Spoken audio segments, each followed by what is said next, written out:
closer to your doorstep.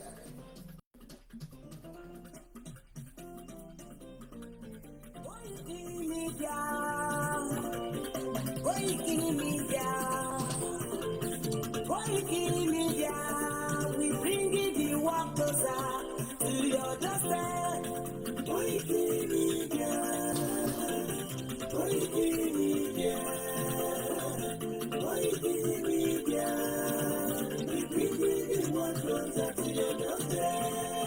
I was a lot of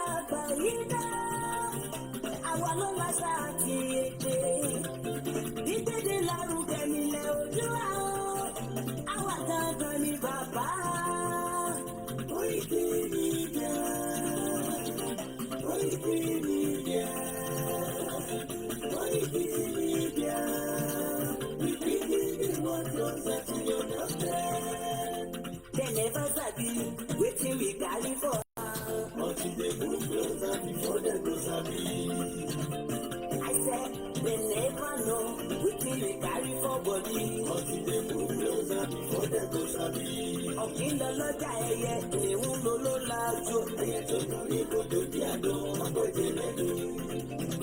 Ká ṣiṣẹ́ fún ilẹ̀ bàbá wa. Ká ṣiṣẹ́ fún ìlú bàbá wa. Kájùmọ̀ sowọ́pọ̀ ká lè tó dúdú àga. Òdúdú ọkọ̀ bá lè gbé wá. Ọmọ Odùduwà ṣèkìrì. Ẹ dìde fún ẹ̀kọ́ adúláwọ̀. Ká lè jọ jùmọ̀ gbé. Ilẹ̀ ilé rí. Àwa lè gba ògo ilẹ̀ wa. Ká ṣiṣẹ́ ká lè jọ gbàdé. Ká lè gbàdé adé adúláwọ̀. Àwa ni mọ̀lẹ́ tí yóò tàn káàkiri.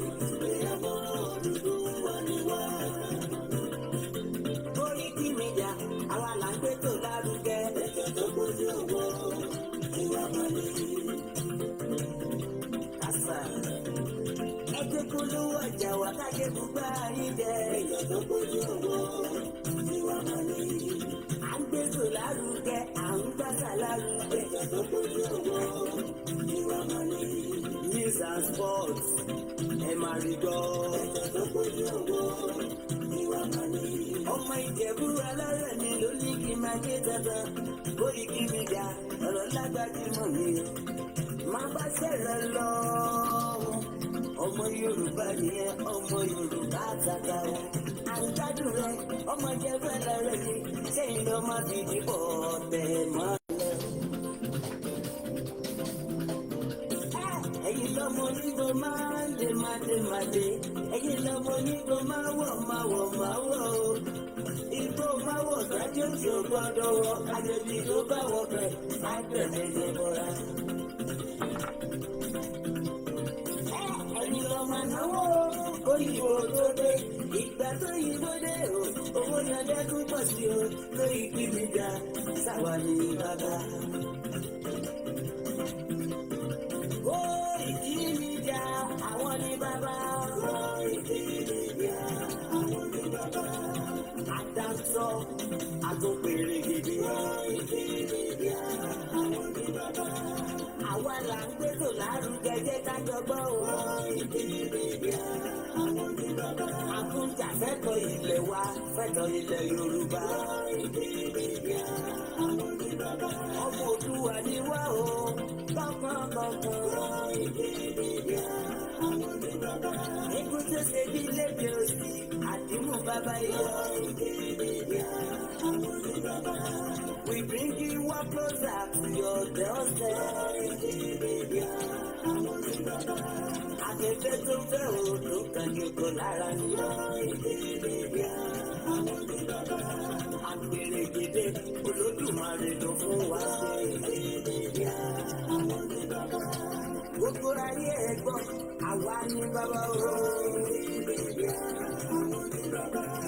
Ẹ máa bọ̀ wá ẹgbẹ́ polówó ọjà ni wá. Koikimedia, àwọn ni bàbá. Òdúdúwà la gbé dání, òtítọ́ la gbé dání. Koikimedia, àwọn ni bàbá. Àti sọ̀dálẹ̀, àti solidé ta. Koikimedia, àwọn ni bàbá. Àgùntàn, àgùnpẹ̀lẹ̀ kékeré. Koikimedia, àwọn ni bàbá. Koikimedia, we bring you one closer to your doorstep. Koikimedia is around. He must be there. He's around. He must be there. Ladies and gentlemen, everybody say that. Ladies and gentlemen, everybody say that.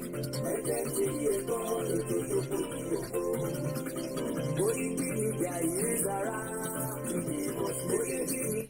Wow, Moki Wogwakwe, a very good evening and welcome to the most exciting part of the end of the year, fundraising.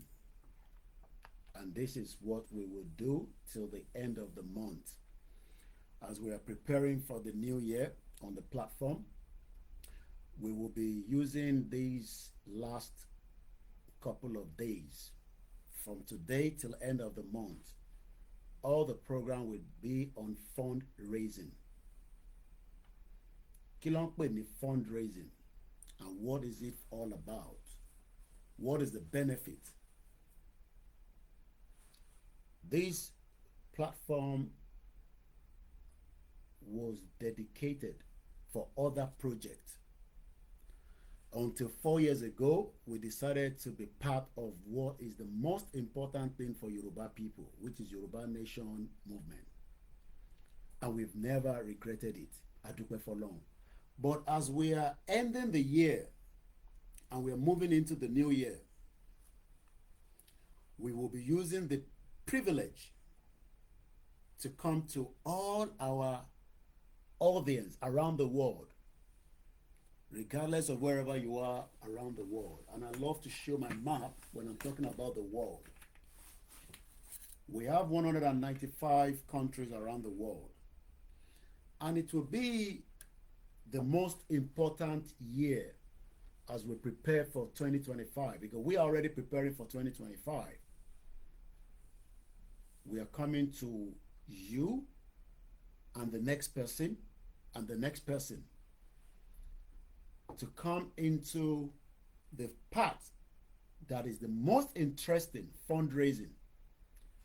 Àti sọ so many things láti January títí di on the 12th, which was the topic. You can go and watch the topic yesterday. I'm not diving back into that. But the topic tó wà interesting is to raise fund. Without fund, there is limited to what we can do. Firstly, lórí Yoruba Nation and using the Koikimedia to promote the Yoruba Nation. So if you are still going to be looking forward to program, it will come from my other team. They will be doing their own program, but I will stick to only the fundraising till the end of the year. So we have approximately few more days. How do you contribute and how do you support it will be whatever your own take on whether Koikimedia is worth supporting to push its platform to the extreme end as we are heading towards the end of the year. Owó ní tóun ò bá sí nílé bó bá wùn wá ká pariwo láti bíbáyìí títí dọ̀hùn. Tá a bá ní owó lórí platform yìí, there is not much we can do. So we have come to plead with all the good audience around the world that agree with Koikimedia and those that disagree with me to come and put in their little contribution and the big contribution, or some other areas that you can be of assistance on the fundraising. Let me also be clear that this fundraising, that is the reason why I've put on my hat, is to go towards Koikimedia. but fẹ́ni tó bá ní the inner thought and can view things from the far end and I can see things in another angle knows that this platform is also a big stakeholder on Yoruba Nation. This platform is not the only platform, but it can compete with all the other platforms on the campaign trail lórí Yoruba Nation. So when we come out tonight, tomorrow, and frequently till the end of the year on this fundraising, I want us to remember that as you are donating to Koikimedia, you are supporting the Yoruba Nation movement. This has nothing to do with any organization set outside Yoruba Nation. It has nothing to do with the YSDM. It has nothing to do with Ilano. It has nothing to do with any group. This has to do with this organization called Koikimedia. And as Koikimedia is a powerful media, it needs all those contributions láti fi ràn lọ́wọ́, láti fi lè jẹ́ kí many of the thoughts and many of the things that runs in the mind of a media person. What are the things? It could be basic to you, but it could also mean a lot to most of myself and the rest of my team. So this is the reason why we are coming out tonight, tomorrow night, tomorrow afternoon, láti plead pẹ̀lú gbogbo èèyàn pátá to come to the aid of this particular channel. The contribution can come in many forms. It could come in your little and it could come in your big.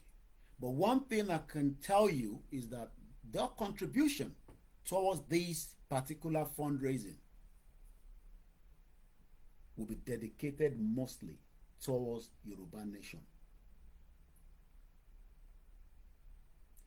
We can pray that somebody is coming to give us money. Nobody is going to come and give you any money, especially when they can see that this media is fighting on a daily basis, night, afternoon, midnight, early morning, to challenge the status quo of those that does not want our Yoruba. Pé ká kúrò, ẹ má bínú pé there will be English and Yoruba because I'm communicating to a wider audience. Aláwọn ọmọ wa tó ń ṣiṣẹ́ ní city tó jọmọ Yoruba, and probably maybe they will hear this for the first time and they will be more than happy to say we will contribute to support your channel. And this is the reason why we are also speaking in English.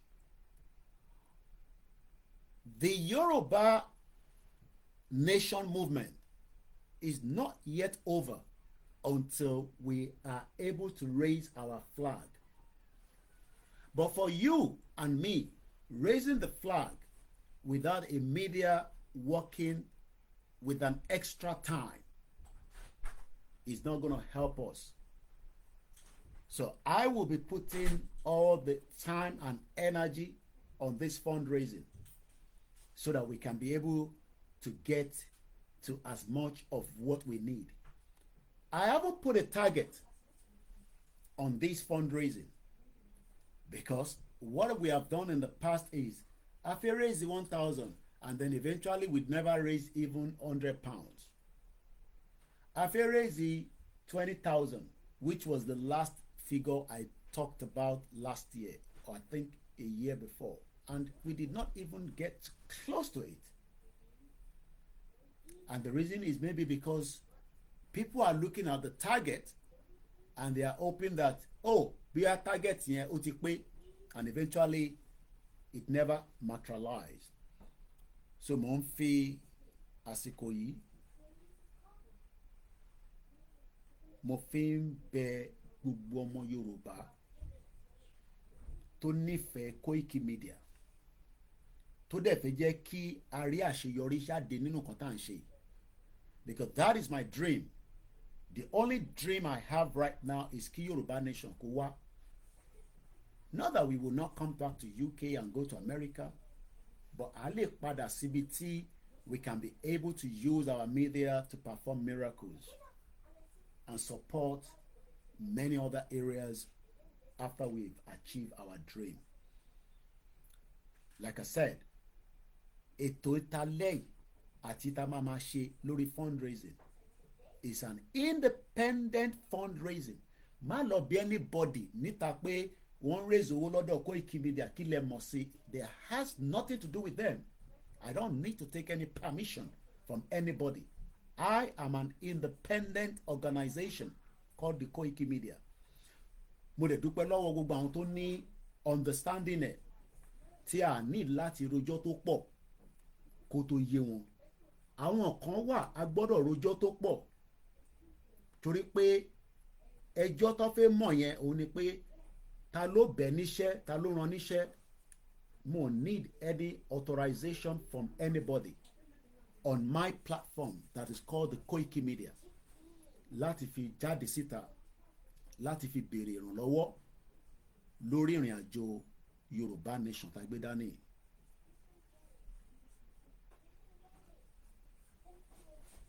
So bí mo ti ṣe ń sọ lọ, we will need ẹ̀yin tẹ́ wà nílé náà àtẹ̀yin tẹ́ wà níta ní African countries láti ràn wá lọ́wọ́ so that kí a lè rí àṣeyọrí lórí ìrànlọ́wọ́ tí à ń béèrè fún yìí. Bí mo ti ṣe sọ, kò ń ṣejọ́ kan ìrànlọ́wọ́ yìí máa wáyé, kò ń ṣọjọ́ méjì, kò ń ṣọjọ́ mẹ́ta. Èyí tó máa wáyé títí di ìparí ọdún yìí ni. Torí àwọn kan tí a fẹ́ ṣe, a fẹ́ tètè bẹ̀rẹ̀ nínú ọdún tó ń bọ̀. Torí tún fẹ́ jẹ́ kó di ọdún tó ń bọ̀ ká tún ṣẹ̀ máa sọ pé níbo ni mídíà wa dé láti fi make sure pé a púṣì ọ̀rọ̀ agenda Yorùbá nation lórí ti Koikimedia. We want to go an extra length in the new year and we can't do that. This is not about pé ká kọ̀ tán fún mobile phone ká máa ṣe program ká sọ̀rọ̀ títí. No, there has to be other areas that this media can be of helpful. I don't want to give everything out, but everything will start showing itself if those funding start coming quickly. If the funding that we believe will come quickly, tó bá wá, ó ní ọ̀pọ̀lọpọ̀ nǹkan tí a fẹ́ ṣe láti fi make sure pé the media organization tá ń pè ní iléeṣẹ́ Koikimedia ó lè play the vital role tó kù níwọ̀nba tí Ọlọ́run tí à ń bẹ̀ pé kó má jẹ́ kí ìrìn àjò yìí kó tún pẹ́ ju bó ṣe yẹ lọ mọ́. Nígbà wo ló máa wáyé? I don't know. Nígbà wo la máa gba Yorùbá nation? I have no answer to that. But what I know is that the media that is ready to do its own part, don't pè ní iléeṣẹ́ Koikimedia, wants to go 300 miles in 2025. Kọ́lọ́n kó túbọ̀ ṣọwá dìgbà yẹn. Àwọn tá a wá ń bẹ̀ tó jẹ́ yín listeners wa, torí pé tó bá yẹ pé mi ní owó yẹn personally, I won't come out láti wá béèrè fún funding. Màá kọ̀ máa báṣẹ́ lọ, but we don't have that kind of funding. Because gbogbo ohun tó yẹ kó jẹ́ funding fún wa láti máa fi mú extra funding wá, those areas have been cut out because of the nature of what this organization is doing in the last 4 years. Mo wá ń fi àsìkò yìí mo fi ń bẹ̀ gbogbo wa. Fundraising are done on different organizations at different time and at different purposes. The BBC does the fundraising, the ITV does fundraising, and many others like that. But èyí tí àwa gbé dání It's a fundraising to make our people get the message lórí ìrìn àjò tá a gbé dání. Àwọn tí wọ́n fẹ́ ràn lọ́wọ́ wọ́n mọbi tí a fẹ́ gbé ìrìn àjò yìí lọ lórí Koikimedia.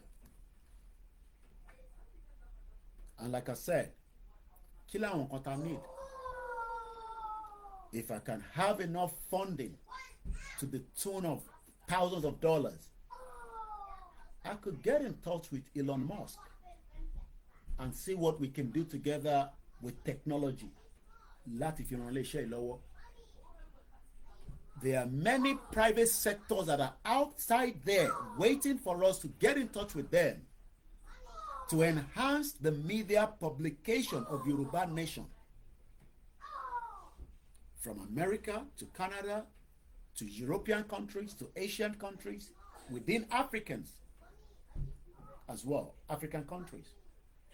But tí a bá ní funding, àwọn tá à ń bá sọ̀rọ̀ yẹn, a kò máa bá wọn sọ̀rọ̀ ni, kò lè ní tọ́s, kò lè lọ síwájú.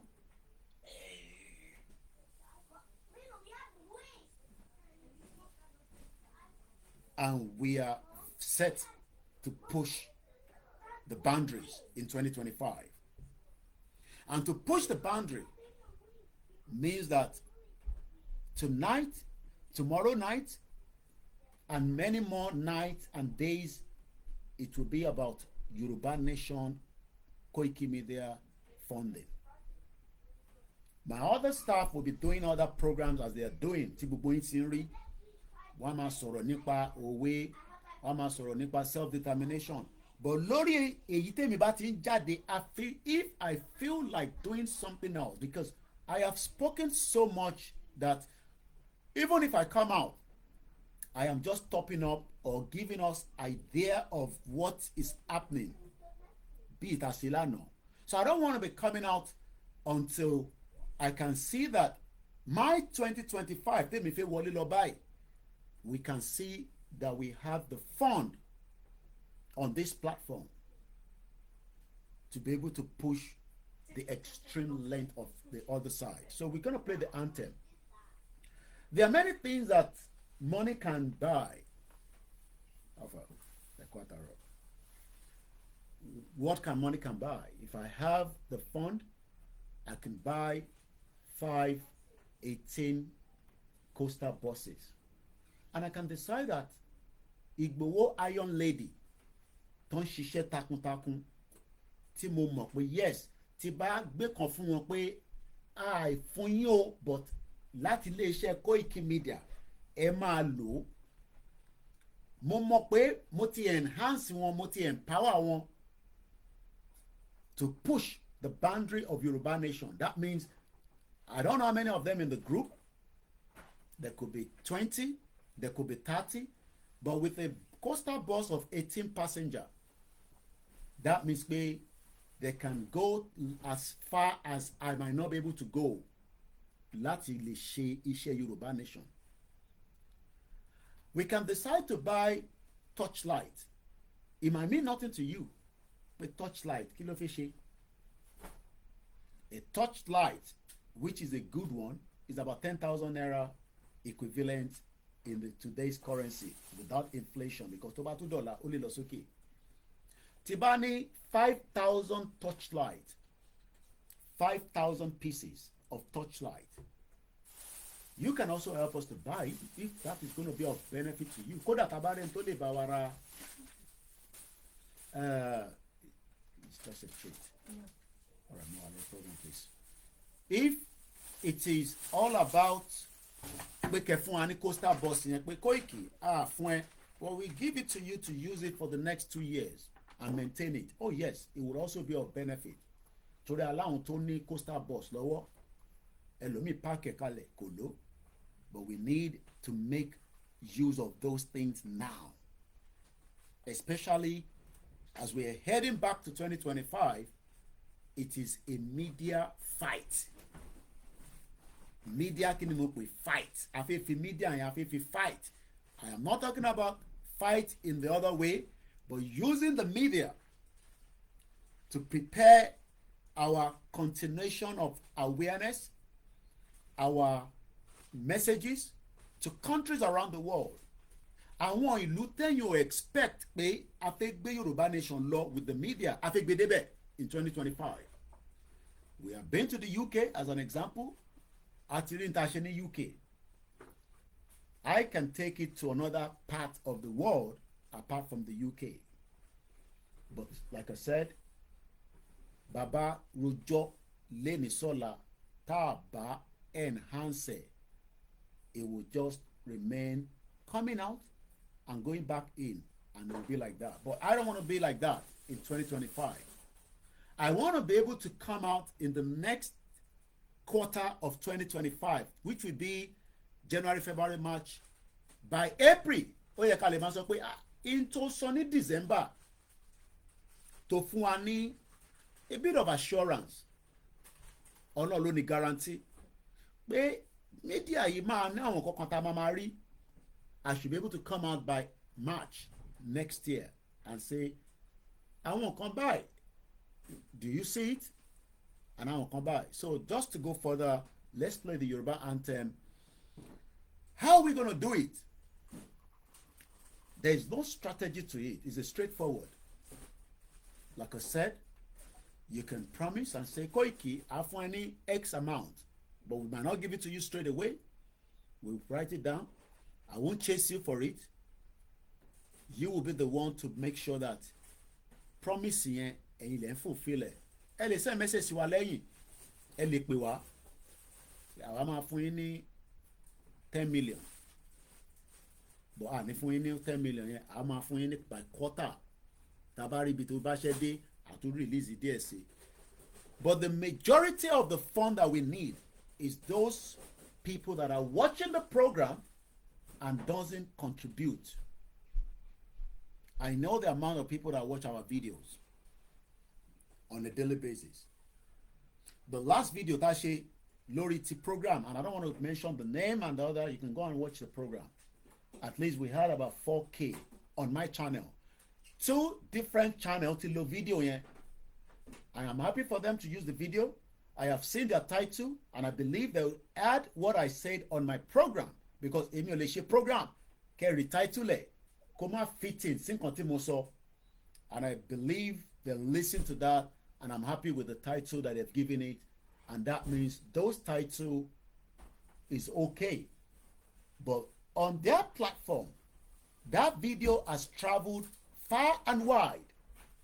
Àwọn tó wá ń wo fídíò wa yìí, ǹjẹ́ yìí náà lè contribute the little donation sórí channel yìí, so that ìtẹ́ ń wò yẹn kó lè enhance in the new year as we continue the campaign for Yoruba Nation.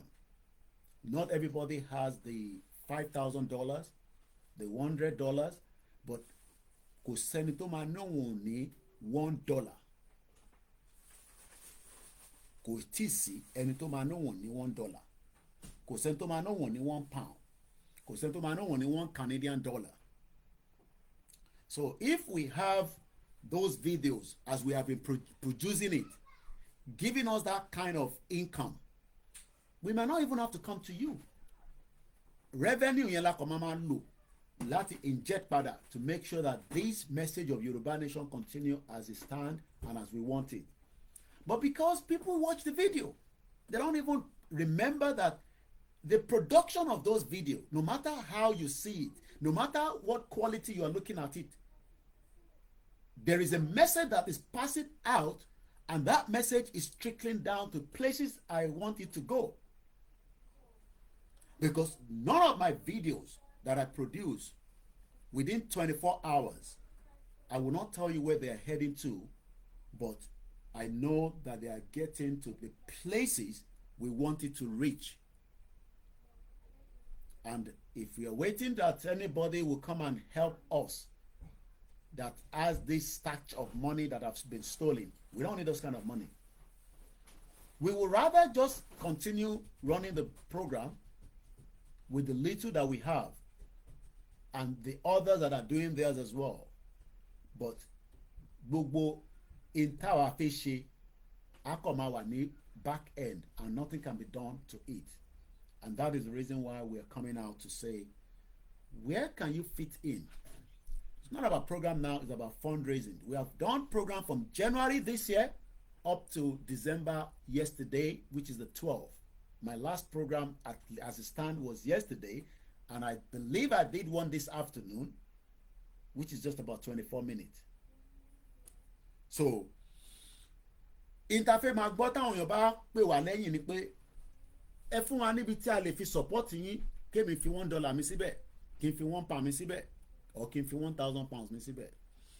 And like I said, this is very important. This is the most important part of the movement.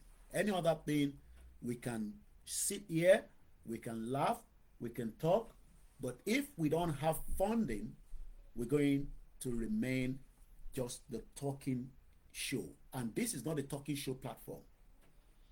This is the media that wants to make its own impact as it has done in the last 4 years. Because Taba Mafide next year, we will be in the 5th year of this movement. And the movement is not yet over until a flag is raised and the other flag is lowered down. And as long as that is not yet done, we are still in the movement. So so we'll just be talking about maybe things that have been done from those that have raised funding before. Àti pé kí ló ń pè ní fundraising. Like I said, if you have never in the part of Opade Koikimedia or contributory, maybe this is the time for you to say, let me put my own input to support this channel. I have about 5 mobile phones and 2 laptops, so my eyes is going, because we're not using the the bigger stream laptop, and that means I have these 4 are facing me, but I have that one there and I have this one there, so that's why I'm putting my eyes in all those areas. So I would direct you to my channel website so that if you support then you can easily just pick information from there, and then you can work with that. And like I said, so let's play our anthem and then just start the program slowly. It could be for 2 hours. At the moment we've done 32 minutes, and it could be for 3 hours. But the whole program, I am not talking about what I said yesterday. I'm not talking about what I said in January. February. What I am talking about right now is fundraising, and that is the unique part of the end of the year. Any other thing, we can still talk about it. And like I said, there are other channels that are also talking, and also we are pleading with you to follow our backup channel. At 1 minute past 7 p.m. local time in London, where I live in England, or you can say in United Kingdom.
lẹ́ẹ̀kan sí mo kí gbogbo wa bí ẹ ti ṣe ń darapọ̀ mọ́ wa lórí ìkànnì ti iléeṣẹ́ wa tá à ń pè ní Koikimedia, níbi tí a dúpẹ́ fún gbogbo ọmọ Yorùbá. Ẹ jẹ́ ká gbọ́ lè.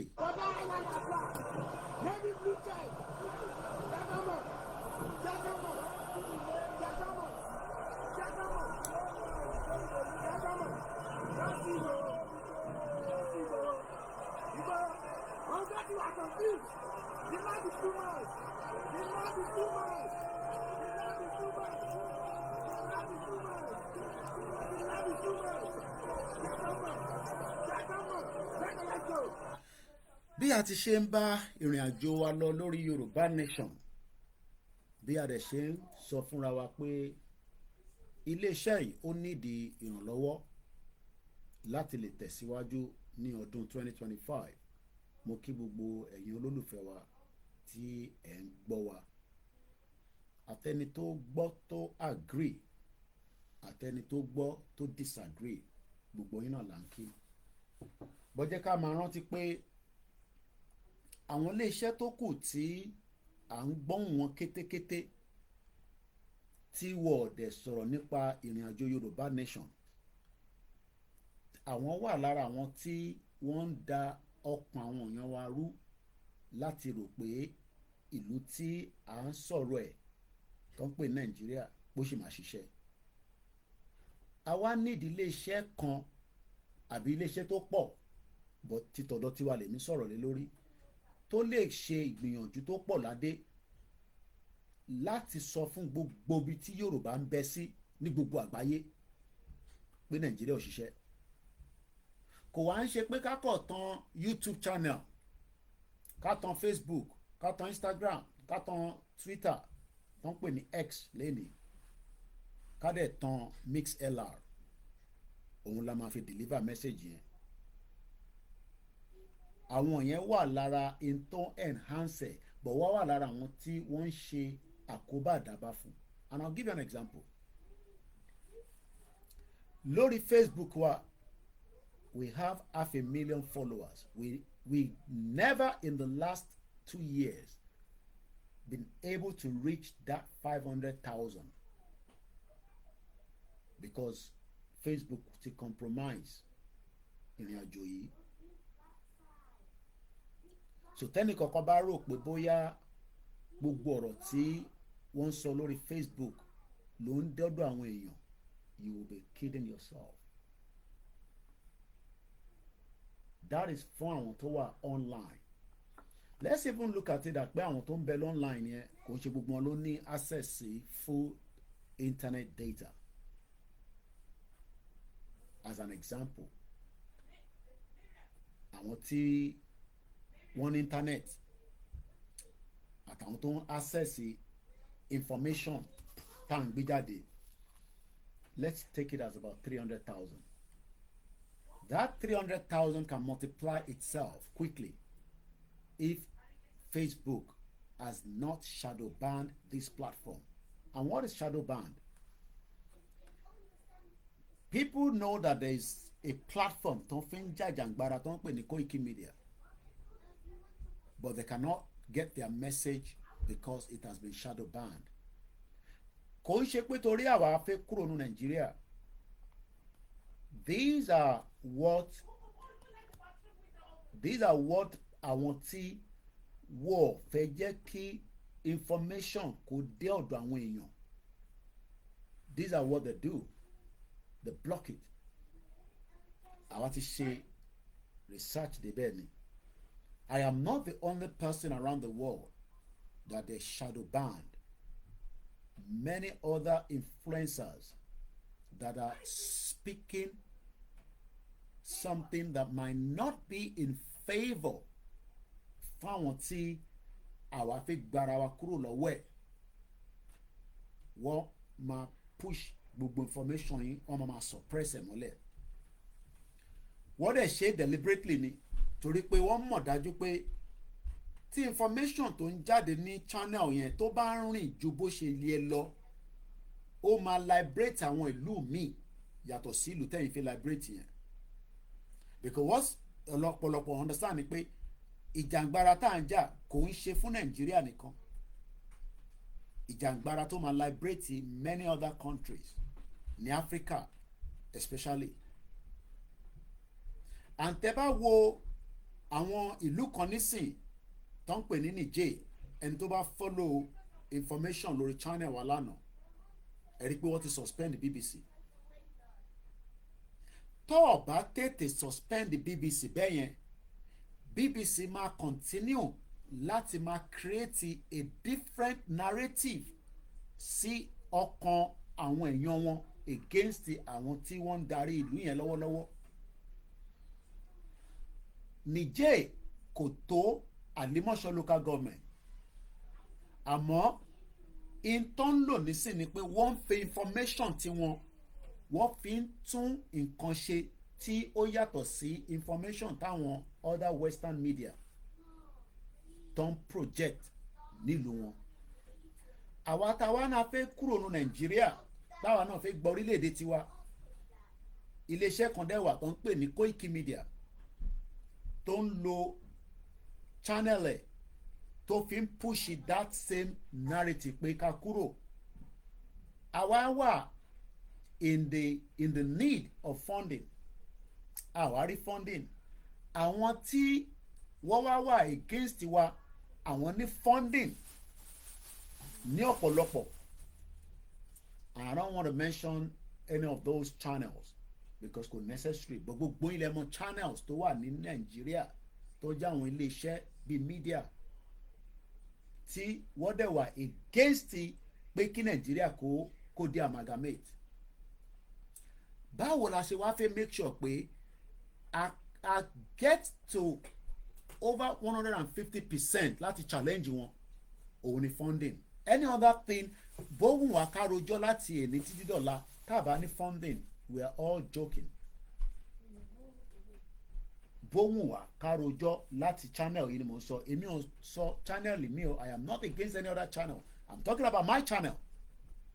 bóhùn Koiki kó máa jáde ní lọ́sàn-án lóru tí kò bá ní owó, tí àwọn ideas tó ní tó mọ̀ pé àwọn other media tẹ̀yìn rí yẹn ó ní bíyàn ṣe lè náà ṣe débi pé àwọn náà mọ̀ pé yes lóòótọ́ lódodo pé iléeṣẹ́ kan wà tó ń gbìyànjú gan, tó go the extra mile. iléeṣẹ́ mi wà lára àwọn tájọ́ ń ṣe, they don't want to go the extra mile. I am not interested in theirs. I am talking about this particular channel. Because channel yìí gangan ni mò ń sọ̀rọ̀ ẹ̀ tó ń pè ní Koikimedia. And that is why tá a ṣe jáde lálẹ́ yìí. Kò ń ṣọ̀rọ̀ alẹ́ yìí nìkan, like I said, it's a long days láti fi plead and beg ní àṣàkọ, because we can come out and say we are not going to beg. That means we might not even get to anywhere. Ìwọ máa wò pé ti bá fún ó lè kéré lójú tiwọ, but if the numbers of the people tó ti ń gbọ́ wa láti January títí dìsìn, if those numbers have reacted very well, like I said, we might not even come to you.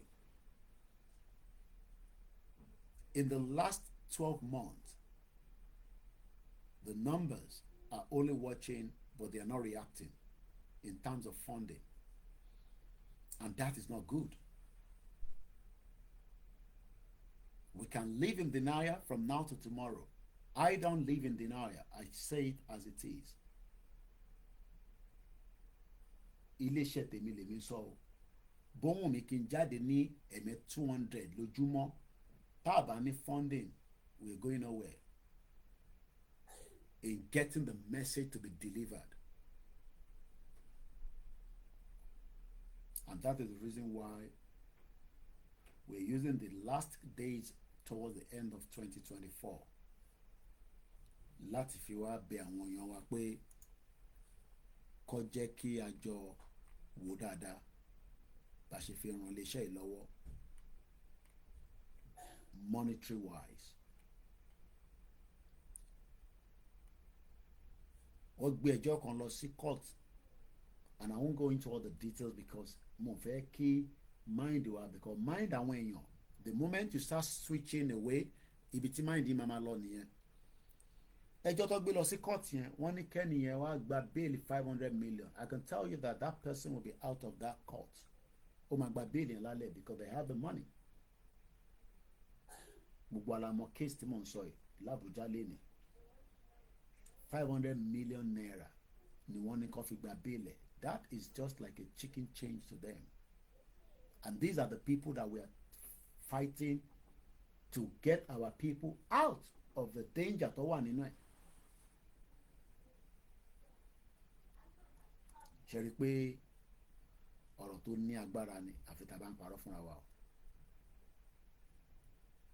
No matter how you feel about it, no matter what your stake about it, kò sí bí ẹni tí ó ń ṣe program yìí bó ṣe lè jẹ́ akíkanjú tó nínú mídíà tí kò bá ní owó láti fi ṣe ìtókù, á kọ̀ máa hang náà ni. Á dẹ̀ máa jẹ́ kí media performance ẹ̀ kó dàbí bàtẹ́ pé kò ṣiṣẹ́, because we have reviewed our channel in the last 12 months, at least 11 months. We've had series of meetings, both with the staff and also within the management level. And we see that we lack all the funding for this channel. We have reviewed everything. Gbogbo tí a lack nísìn òun ni funding. There is no fund to run the rest of these ideas. And because we are not going to allow that to derail us from the track of Yoruba Nation, bí bàbá wa Professor Akitoye ṣe sọ pé kò sí nǹkan tẹ́ lè ṣe tó lè bí òun nínú láti abandon Yoruba Nation. Kò sí nǹkan tẹ́ lè ṣe fáwa náà lórí pé mò ń jáde pé a nídìí owó, pé ẹ máa sọ̀rọ̀ tí màá sọ pé mo máa abandon, pé kí n má jáde wá béèrè owó. Because that is the wish of some people. Because wish wọn ni pé tó bá jáde tó ń béèrè fún owó tí wọ́n ń pè lórúkọ kan tó ń ṣe bóyá kò ní jáde mọ́. But wọ́n ti gbàgbé pé that for me is part of the movement. Because ẹni tó bá serious nínú movement tó dẹ̀ ń fi gbogbo ẹ̀mí ẹ̀ lé lórí kò ní wo pé nǹkan báyìí ló ń sọ, òun ló mọ ibi tóun lọ pẹ̀lú iṣẹ́ tó gbé dání lórí media worker. Because a lot will be said, a lot will continue to be told.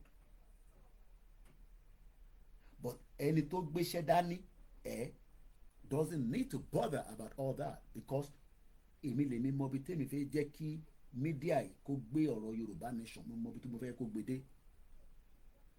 And I'm speaking for myself now. I'm not speaking for anybody. I'm speaking as the independent channel. Èmi lèmi mọ ibi tèmi fẹ́ kí media yìí kó gbé ọ̀rọ̀ Yorùbá Nation lọ. And we are fully dedicated with our life. Àwa fi ẹ̀mí lé lórí ni. Ẹ̀mí wọ̀ ní jábọ́ nínú ẹ̀. Ẹ̀mí àwọn tí wọ́n wà lẹ́yìn tí àjọ ń ṣe kò ní jábọ́. Ẹ̀mí àwọn ọmọ tó ń bá wa ṣiṣẹ́ kò sí tó máa yọ bọ́ láàrin wọn.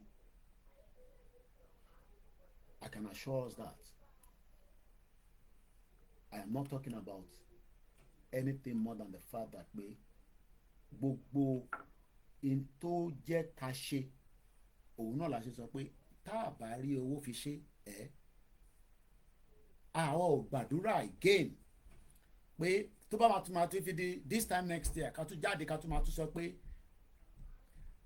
Yorùbá Nation yẹn kò ìyẹn awareness ni mò ń sọ o. I am not talking about any other areas, because èmi ò ń ṣe jagunjagun, mo dẹ̀ ń ṣe security, but there are things that the media needs to project to the international community, because in tá à ń wò nílùú yẹn tẹ́yìn ò rí táwa ń rí, it might become too late. And let me just give us another one example. There are many papers around the world. Àwọn tí wọ́n jẹ́ newsprint that has the capacity jù àwa lọ.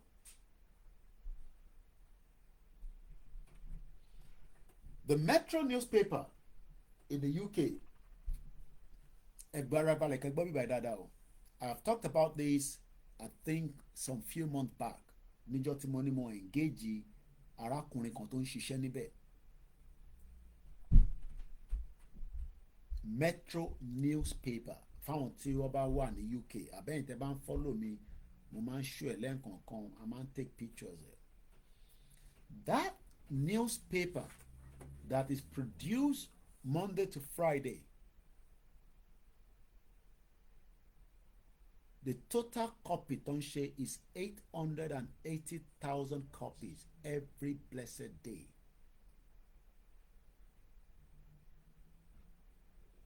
Metro newspaper in the United Kingdom. One produce 880,000 copies.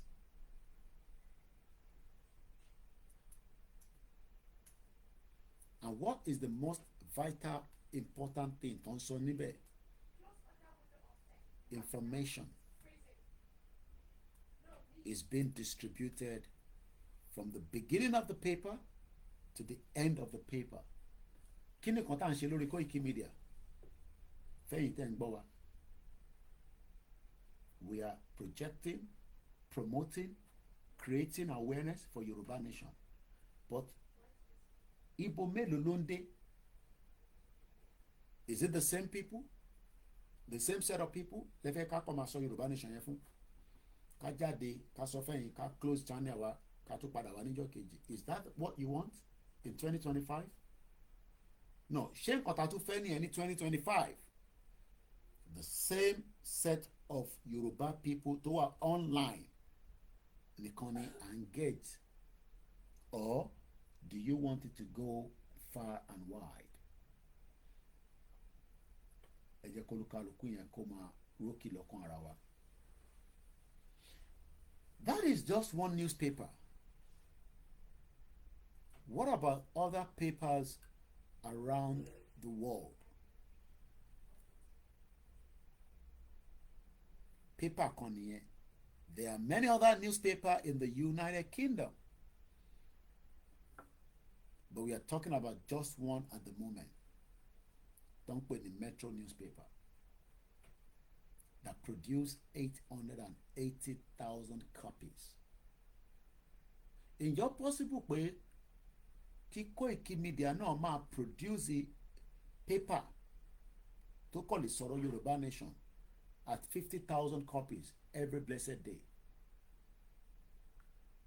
to be distributed across far and wide within the network that we can reach in the Southwest and beyond? Is it possible? Everyone fi in the comment section. And if it's possible, how do we do it? And how are we going to fund it? These are what we need to understand, that the media is a powerful tool that can liberate people if it is used in the right direction. Mo kí gbogbo èèyàn wa lẹ́ẹ̀kan sí pé ẹ káàbọ̀ sórí ìkànnì wa. There are many ways to raise awareness. Many ways kò ń ṣe ọ̀nà kan lọ́ fi raise awareness. And you must raise that awareness to the point that táwọn èèyàn bá ti gbọ́dé point yẹn, there is no doubt about it, when they make the call, they will come towards that calling. But if they don't hear it as good as perfect, tẹ́ bá pe ìpè yẹn wọn ò ní dá yín lóhùn ọ̀dẹ̀ ní jẹ́ yín. And the last thing we want is gbogbo akitiyan tí gbogbo wa ti ṣe, including other platforms that I am not knocking, ká wá sọ pé the last bit of it we are not able to deliver. It will be a total disaster and catastrophe. Tí wọ́n ní rí bẹ́ẹ̀ o, Aṣèdùmàrè. But kò ní rí bẹ́ẹ̀ kò ń ṣe tẹnu o.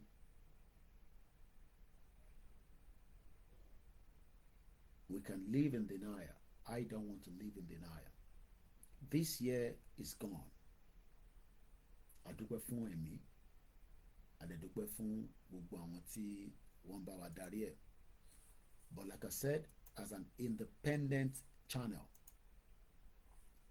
we are already looking forward to the new year, which is just a couple of days for now, according to what country you live, because àwọn ìlú kan wà wọ́n believe pé 31st of December ni New Year, or 31st ni New Year's Eve, tí January 1st wá jẹ́ New Year.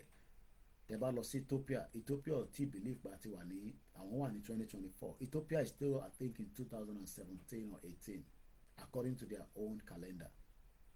They are not in 2024. China doesn't go in accordance with that New Year. Tẹ́yìn ṣe àwọn ní their own New Year. So that is the reason why we must put all our effort àti ìgbìyànjú wa tó kù on this particular campaign trail. I have listened to many platforms across the board, and many of those platforms wọ́n ti sọ pọ̀lọpọ̀ ọ̀rọ̀ tó pọ̀ láwọn channels wọn, láwọn groups wọn. Èmi wà mo gbọ́, èmi wọ́n sẹ́ndẹ̀ sí mi. Gbogbo èèyàn dẹ̀ ló right lórí ìrìn àjò yìí, kò sẹ́ni tó wrong. But if tá a bá play the last part tí a fi lè sọ pé yes, a ready o, everything will just crumble.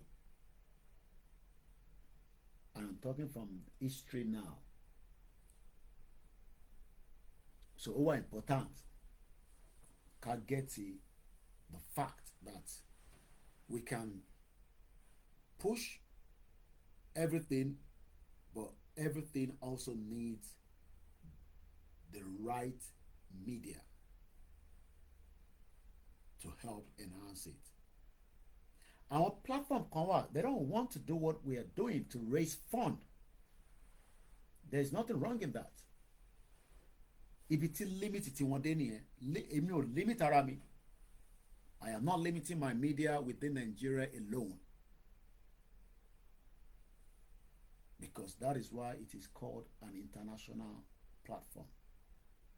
Àwọn kan wà wọ́n ti limit ara wọn to only Nigeria or within the little that they can do. But our own horizon scope is wider and bigger. And that is why our network must move quicker than what it has done in the last 4 years. But tá a bá ní fund, we can't do anything. And we can only just continue to do the little minimal that we can do. Because funding on money for the media. And we pray and hope that ọ̀pọ̀lọpọ̀ yín tẹ́ máa gbọ́ program láti sìn ẹ̀ lọ́n fún gbogbo wa ṣe, ẹ̀ lè support, ẹ̀ lè contribute.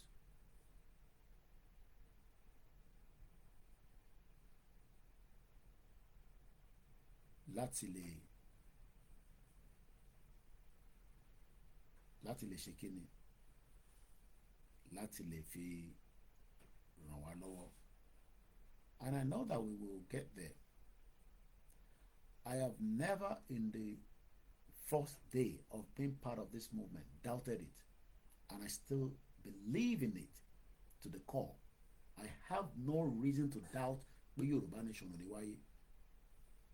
Some of you have doubted it because àwọn nǹkan tí ó ti ṣẹlẹ̀ tó ti lọ tó ti dé tẹ́tí gbọ́ and the reaction and the whatever other things, but people like us have never, I have never slept and wake up and say Yorùbá nation ò ní wáyé. I have never even come out to say anything to that extent pé ó dàbí pé kò wù mí pé kí n ṣe mọ́. No, not me. Because I know èmi mọ tèmi fẹ́ tí mo kẹsẹ̀ mi bọ̀. Tó wáyé pé mo kẹsẹ̀ bọ̀ láti beginning is a different thing. But the fact that pé mo ti tẹsẹ̀ bọ̀ yẹn, I am ready to go the extreme miles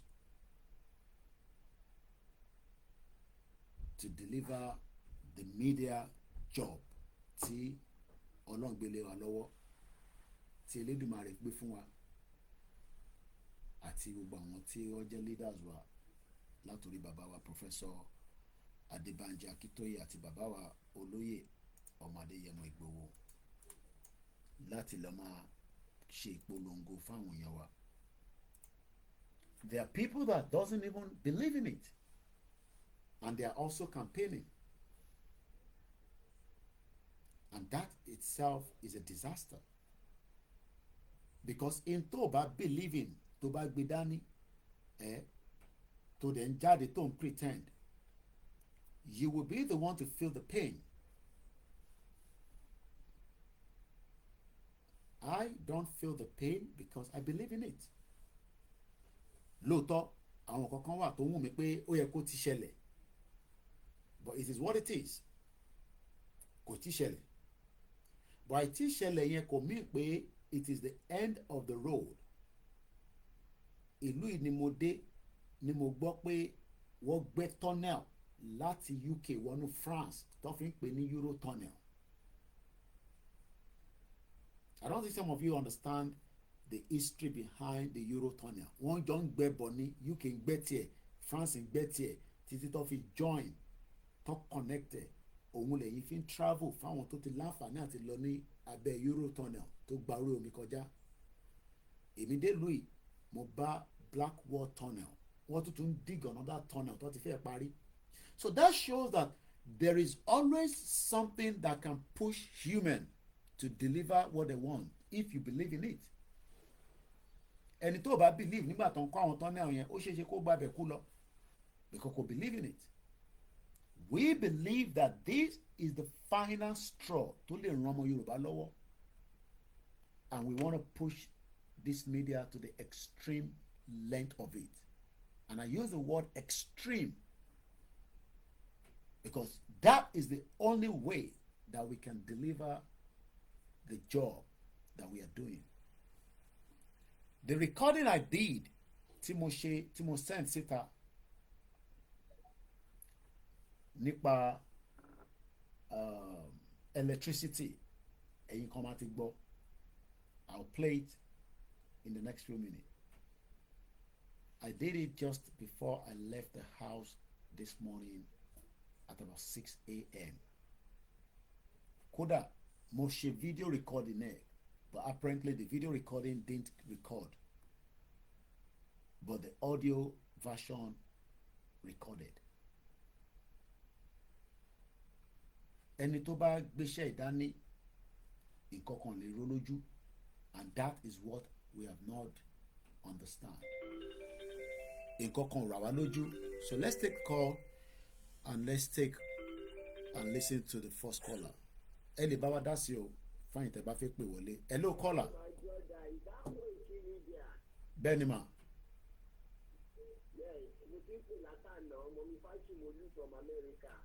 Ẹ kọ́ lẹ̀ mà. A wà lórí ètò ṣe fẹ́ dá sí live ni àbí ẹ fẹ́ bá wa sọ̀rọ̀ lẹ́yìn.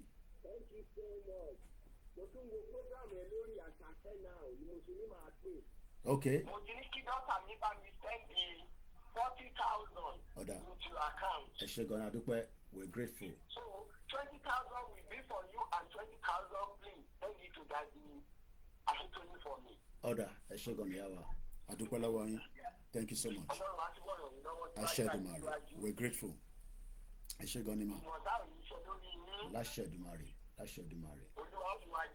Àmín, àmín Jésù Kristi, àmín, àmín. Ẹ ṣé gan ni.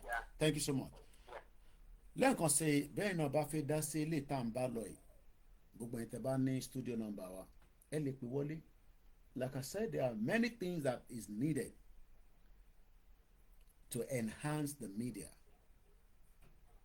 I've given us the first two. I talked about Touchlight, and I also talked about coastal buses, at least 18 passenger, 5 at least, nothing less than 5. So tẹ́ bá wò bí ẹ̀yin ní lọ́wọ́ bí ẹ lè bá wa gẹ́tẹ̀ ní tẹ́lẹ̀ sọ pé ó dá agbè fún ẹ lọ máa lò ó. That is part of what we're talking about. And other things like that can enhance the media to support the movement. The media is there raising the fund to support the movement from his own personal channel, not as a group now. And I want us to be clear with that. Má lọ sínú group kan kò ní Koiki raise owó ṣe fún ẹgbẹ́ kan ní no. I am not raising money for any group. I will decide how I want to run it if we eventually receive funding. You have no right to call me and tell me, oh, owó tó bẹ́ẹ̀ raise yẹn group tiwa náà dàpá nídìí 1 million. Ṣé fún wa ní 1 million? It doesn't happen like that. We have a team of management that can decide where we want to support and how we want to do it. But without funding, we're going nowhere with this platform. And that's a fact. It's not going to stop ìjáde tá à ń jáde o tá à ń ṣe program. But kò ní jù bẹ́ẹ̀ lọ. And I hope you get the message. Ashimama Jade, our team knows at the point when they will be coming out, gbogbo yẹn has been decided from the back end. And tabaderi, when we came out some few weeks, and we were crying that a support wa kára phone fáwọn ọmọ yìí, phone ni wọ́n fi ń ṣiṣẹ́, tabara laptop gan, tó bá ṣe electricity, how is it going? Phone ọ̀hún gan sef. Some of them still have to go and charge it outside. That for me it's very upsetting. Kí staff wa ṣe sọ pé òun lọ síta lọ charge mobile phone ẹ̀ tó máa fi ṣiṣẹ́. It's very upsetting, but that's the situation of Nigeria. Anola ṣe ń gbọ́ tí wọ́n ní there was a power cut out again, blackout.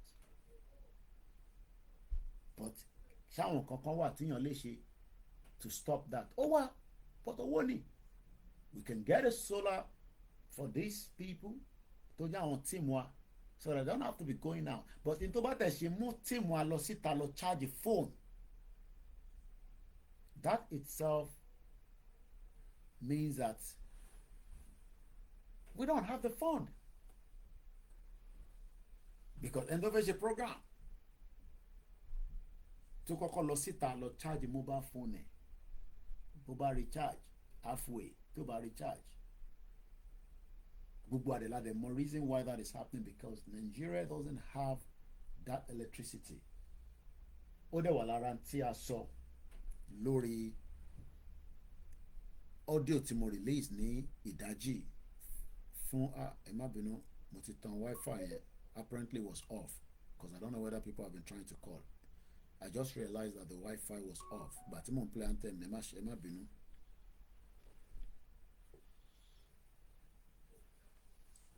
And that itself for me is like, okay, we have staff. Àwọn kan iná wọn stable. Àwọn kan kò stable. And we want to reach out to many people. How? ṣé lórí online yìí nìkan láti fi reach out? No, I don't think so. I don't think so. So mo ń bẹ̀ wá, mo ń rọ̀ wá, let us all go back on our drawing tables and decide what we want to do in 2025. The channel itself is not going to stop what it's doing, but tab and funding, we will be here again next year and we will still come out and say Atufele is a fund.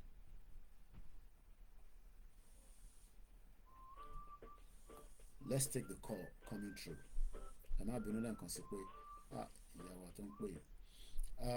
Mo ti wà lórí program mo báyìí o, gbàtẹ́ tí mo pè yín lẹ́ẹ̀kan mo sì lórí program. Mo wà online báyìí. Mo wà lórí program báyìí. Ṣé ká sọ̀rọ̀ later? Màá pè yín later after ètò.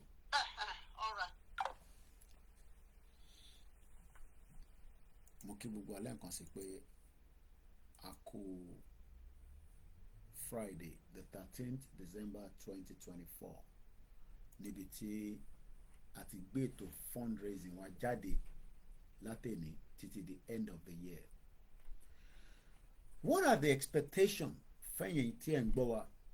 Ẹlòmílẹ̀ ní báwo ni mo ṣe fi support? Like I said, if all the numbers of àwọn tí wọ́n follow channel yìí tó dẹ̀ ń follow wa truly continue to give us that small donation, but it's coming in large quantity, it helps the channel. But what we have seen is that in 11 months from January till date,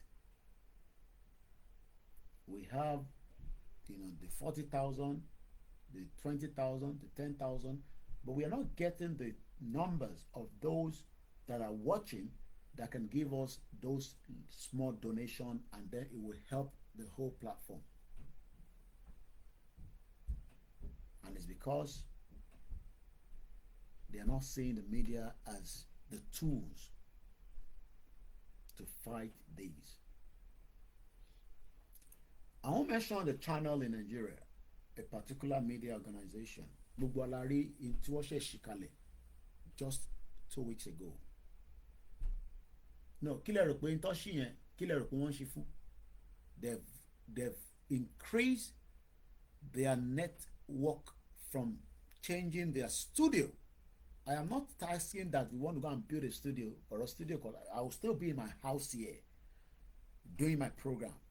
But the bulk of the money that we are asking for is to enhance the channel and support the media work that we are doing on the ground.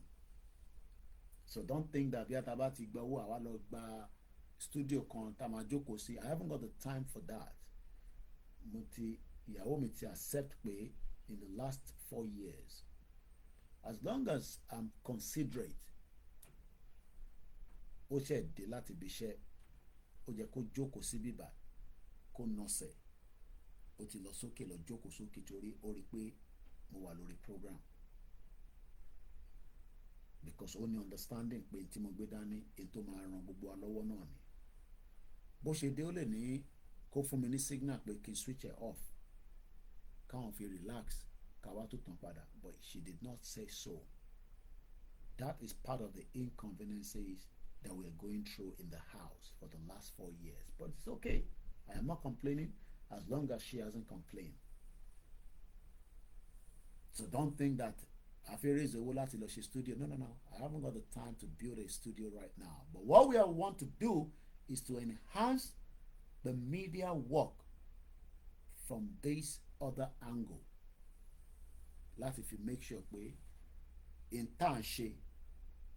Because we will just be doing the same thing in and in out, which is what everybody is doing.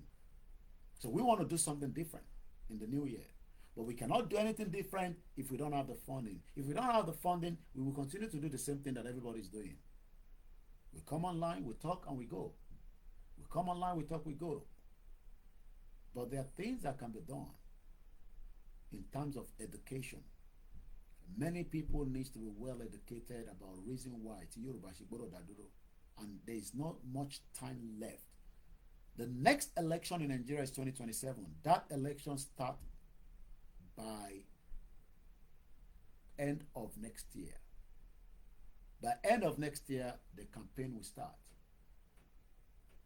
So I hope you are working out what I am thinking. They will start a full campaign trail by January 2026, because we need the full of January, we need full of 2027. Election will come around February. Mo kí gbogbo ẹ̀yin tẹ́ ń darapọ̀ mọ́ wa lọ́kùnrin lọ́bìnrin lọ́mọdé lágbàlagbà. Election máa wọlé from February 2027 ló máa ṣe election. That's the end of the tenure of the first dispensation. Gbọ́dọ̀ ẹ̀yin náà kọ́ máa bẹ̀rẹ̀ campaign. The campaign starts 1 year before the election. Kàn ní the 1 year láti fi ṣe campaign. Ǹjẹ́ mọye owó táwọn tọ́jú pamọ́ nísìn tó fẹ́ fi ṣe campaign? Àwọn wo ló fẹ́ ṣe campaign fún? Àwọn wo ló fẹ́ sọ̀rọ̀ fún? The same people táwa náà target.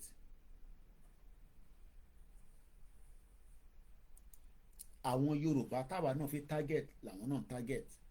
Ó wá kù ẹni tó lè perform dáadáa. Àríléeṣẹ́ kan ní Nàìjíríà ní South West wọ́n ti lọ change gbogbo nǹkan pè ní studio wọn. They are preparing for the election. And if media work is not enhanced, take it or leave it, election will hold again and Yoruba people will go and vote. And nobody will blame anybody for that. We tried our best, but we failed to deliver because our people thought that we were bringing a war in 2023. So they disagree with us. I wanted to post them as a reminder because Google go about me. I might do that tomorrow. Now Timothy announced it. Around our posters that shit. No election in 2023. I initiated that in 2021, 2 years before the election, when I was in Nigeria. Èmi àtàwọn team mi and demanding team, just a very small team, designing that poster that we sent across every poster.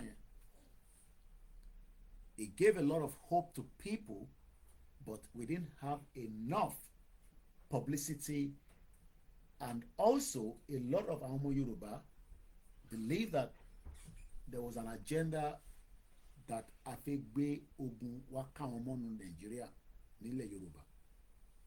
So this time around, I'm not coming out to tell you that there's no election in 2027. I am telling you that there will be an election if we do nothing. That's a fact. The 2023 one was initial election in Yoruba into bá gbà la máa fún. This time around, I am telling you, election máa hold if we do nothing. That is the slogan. Tá a bá ṣe nǹkan kan, election máa hold. Mo kí n lẹ́ẹ̀kan sí gbogbo yẹn wá. Tẹ́ ń darapọ̀ mọ́ wa. Tabarin tó bá fẹ́ pè, the line is open, but we are not talking about Yoruba Nation, we're talking about fundraising. That is the bulk of the program. The politicians are already, as soon as the last election was completed, intelligence got to me that they were already getting ready for 2027. Gbogbo bí tó ti máa ṣàǹkárá wọn, wọ́n ti sanwó síbẹ̀. Àwọn tó máa ṣàǹkárá fún wọn ní outside Nigeria. Gbogbo àǹkárá tó máa lò ní 2027 for the current government tó wà níbẹ̀. Money has been paid up front for it. Gbogbo campaign materials wọn has been prepared and designed. They might just change certain things because what it is more slogan of a law. Maybe they will go with the one on Lobo, or they will change it And these are the same people that wants to target our people, àwọn èèyàn tiwa tí wọ́n ti wà nínú ìgbèkùn. So ṣé àwa ń ṣeré ni àbí a serious? Ó kù sí gbogbo wa lọ́wọ́. And the media, like I said, is the bulk of it. Àwa kan ready to go the extreme length and miles to get things done. From the physical and the spiritual. Because spiritual only physical. And that is for people to bá ní understanding tí mo sọ yẹn. Spiritual òun ló ní physical.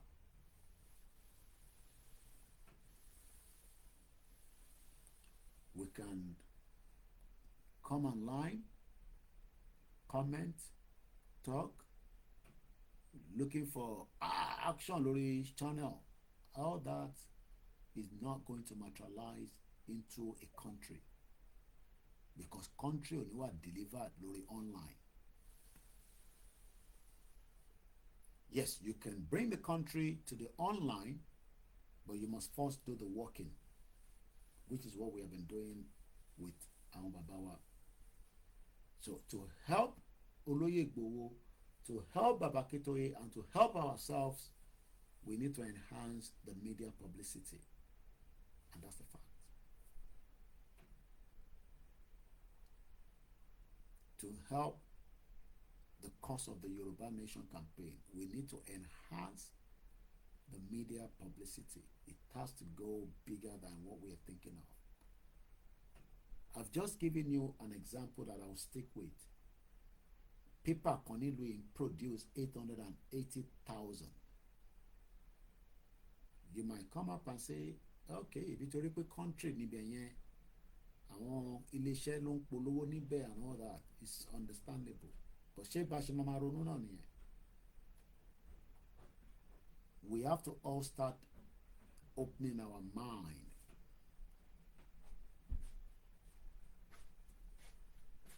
Okay. A gbọ́dọ̀ ṣe gbogbo thinking faculty. I am not going to be telling you every strategic of what our media is projecting for 2025. But there's so much nǹkan tí a fẹ́ ṣe ní ọdún tó ń bọ̀.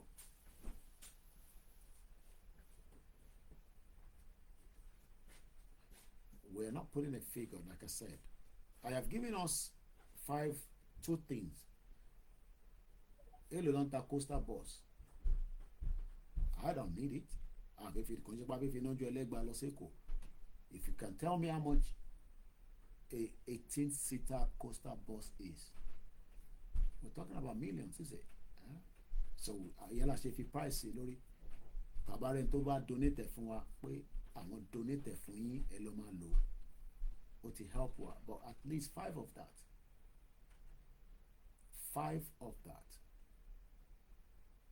to start with. Tó bá jù bẹ́ẹ̀ lọ is the bonus.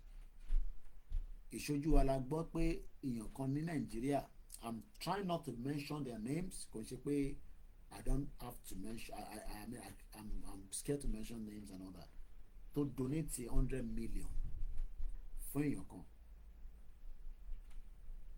Èèyàn kan donate 100 million naira fún èèyàn kan. And these are people that doesn't want Nigeria to break or they amalgamate. So I hope you understand what we're talking about here. Mokwe, we're opening our mind. One single person will donate 100 million naira. And knowing fully well that kò sí gbogbo tó bá lè ṣe ní pẹ̀lú 100 million yẹn, tá bá ṣì wà ní Nigeria, it's a waste of time. It's a complete waste of time. Gbogbo charity tó bá ń lọ nínú Nigeria nísìn kò solve problem yẹn rárá. So this is where we are right now. In the last 11 months, this channel did not make enough to even push one of the plans that fish in 2024. We couldn't do it because the funding was just not there. We couldn't do it. We were not even near one. And that is in 11 months. So let us think about it very well. Like I said, they can play on their channel, they can laugh. Ọ̀rọ̀ Yoruba Nation kò ń ṣọ̀rọ̀ laughing. Yeah, I'll soon finish. Want to get something done, why is not letting go? I'm gonna finish very soon. I'll finish in the next 30 minutes by 8:30. 2 hours. Yeah. There are many channels on the social media, don't sort Yoruba Nation, and every one of us are doing extremely good. But in Tagbedani, inti ojoro efelo. We are now at the crossroad again. And what do I mean by the crossroad? Election and relon kawabayo. Tí wọn náà àtẹ̀mí tàbá wo bí ọdún ìṣe bẹ̀rẹ̀, kódà yẹn á fẹ́ máa bèrè pé nígbà òní January kọjá bó ṣe máa bẹ̀rẹ̀ ní 2025 náà tún nìyẹn. Happy New Year, Happy New Year, Happy New Year. Ká tó tún sọ àtúmọ̀ sọ pé December ti pé.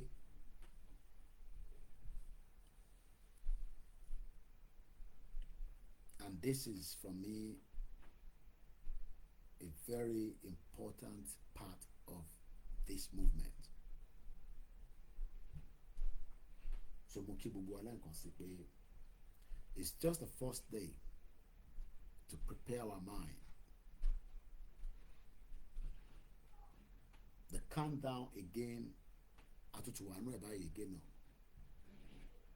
Kí ni mo mean by the countdown? The countdown to whether we want it to smell or we don't want it to smell.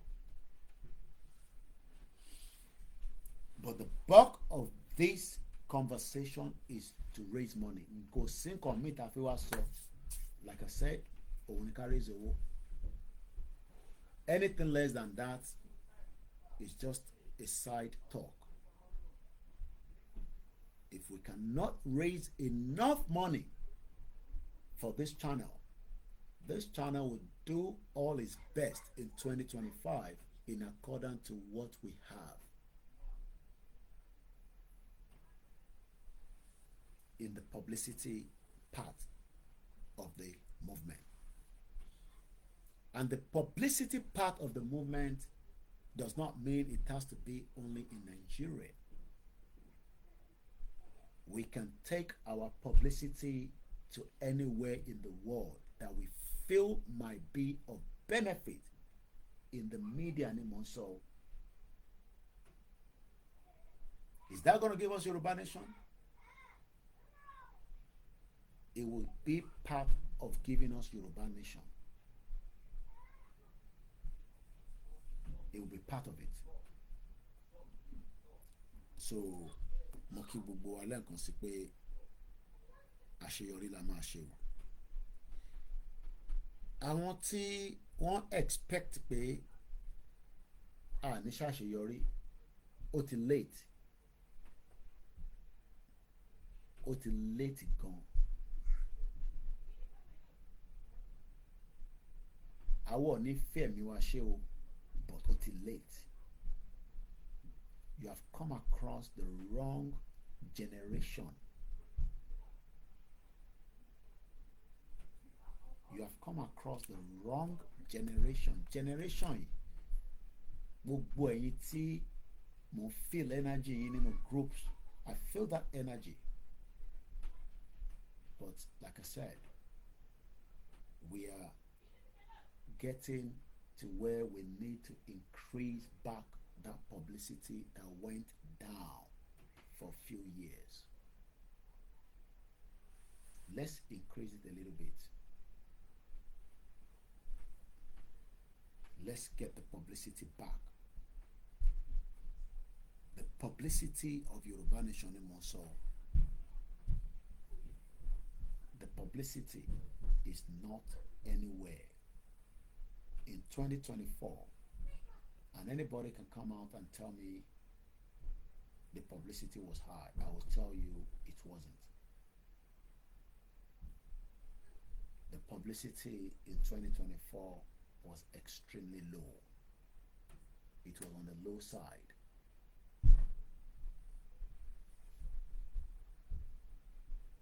Publicity 2024 was on the low side. And Beatoripawa been me abroad for 25 years. I've lived here. And I work with data and statistics.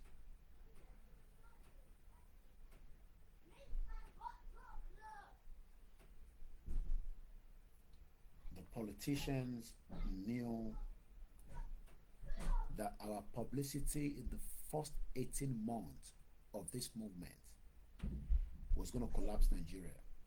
Publicity Lasson was almost going to collapse Nigeria. The first 18 months straight. Part of that 18 months, I spent 6 months straight in Nigeria without returning back to the UK. I've never spent that amount of time in Nigeria before Yoruba Nation. I want you to think about it. I just want you to think about that alone. Kí ló lè mú arákùnrin kúrò ní comfort zone tó wá jókòó sínú Nàìjíríà tó dẹ̀ ń polongo back for 6 months. And within that 6 months, mo fẹ́ kó lókàlùkù padà kẹ́ lọ replay kí lẹ́yìn lè rántí in that 6 months. I just want everybody to take that tonight. Ẹ lọ rántí kí ló play out nígbà tí mo wà nílé fún 6 months yẹn. Kí làwọn ìgbésẹ̀ tá gbé? Because if we're talking about 18 months, the first 6 months was before I left Nigeria. The first 6 months. In between that 6 months, ni bàbá wa Olóyè Ìgbòho láǹfààní pé kí ló ń ṣe níbẹ̀ yẹn tí Ọlọ́run dẹ̀ bá wa fi àmì sí. Àdẹ̀dúpẹ́ pé he's still hanging and holding with us without no shaking. Láàrin méjì ẹ̀, I took myself out of the United Kingdom and returned back to be with you all for another 6 months or the 1 year. And the rest other 6 months was a lot of galvanizing effort by every one of us. And the politicians saw that effort and they said, no. Taba fi àwọn ọmọ ìsílẹ̀ díẹ̀ sí, Nigeria will collapse. I am not talking about anything more than our publicity lásán ni o.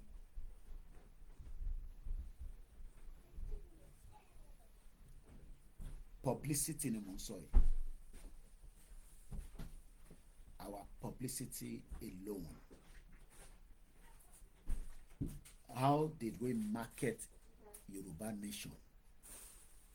And how do we plan to market it back again as we move into the 2025? Oníkólúkálukú lọ fi sọ́kàn.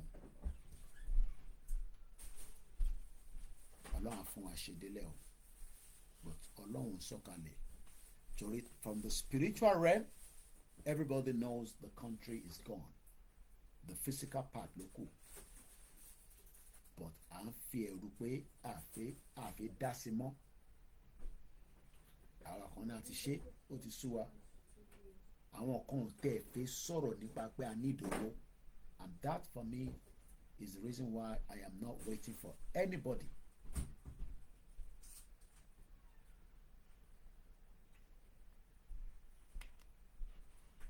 I am not waiting for anybody, and I am not merging with anybody this time around.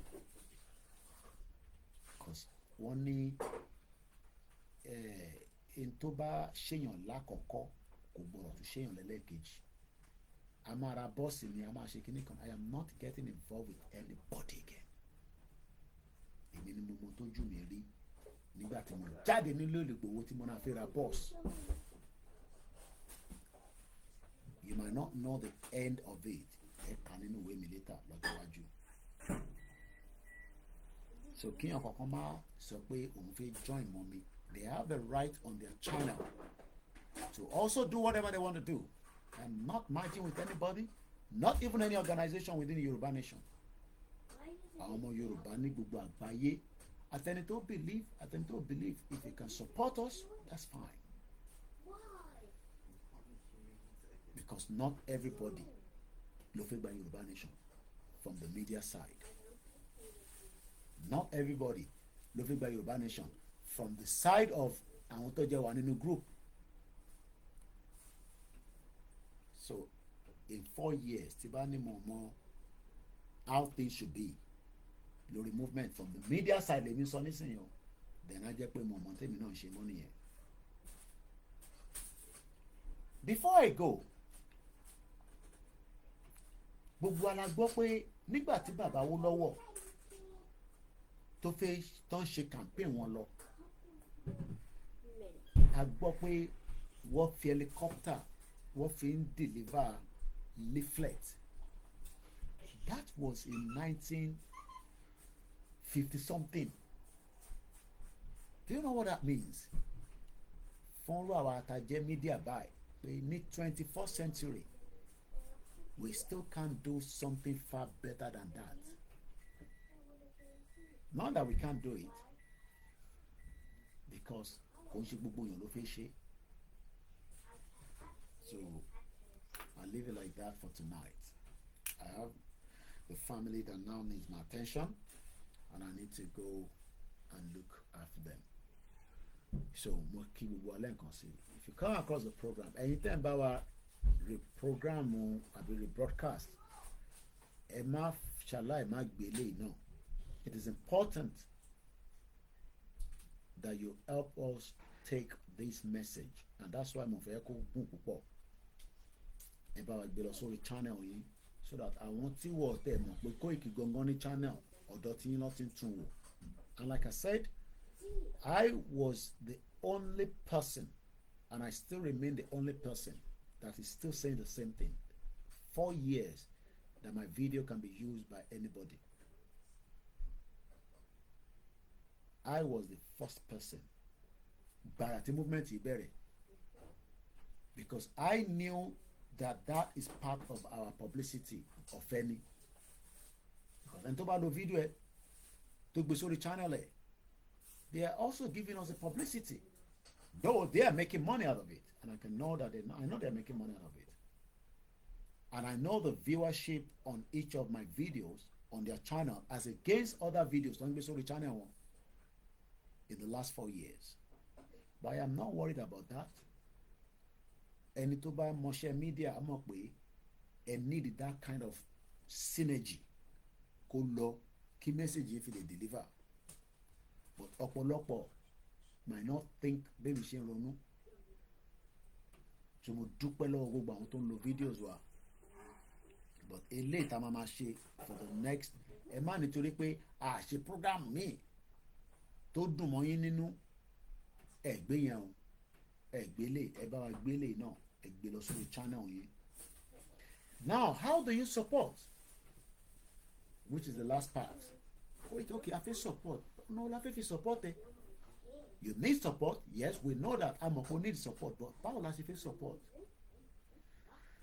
Kò sẹ́ni tó mọ channel wa àti our donation portal. But bóyá fún dínkù àbí dínkejì, ẹ tẹ̀ mọ́ pé o ní ká support. àṣà ní bá ṣe máa support ẹ̀ gbogbo channel náà ló ní bó ṣe ń support wọn. I am not talking about super chat here o. Every super chat tẹ́ ń fún wa lórí YouTube àtàwọn tó kù náà, I think YouTube itself is taking about almost half of it. I don't think some of you knows that. Bígbà iléeṣẹ́ kan làwọn náà ibi táwọn ti rí revenue tiwọn náà nìyẹn. So if you give us £10 on super chat, YouTube máa gba probably about £4. Maybe 60, 70, maybe 70, I don't know, but they'll take something around £4.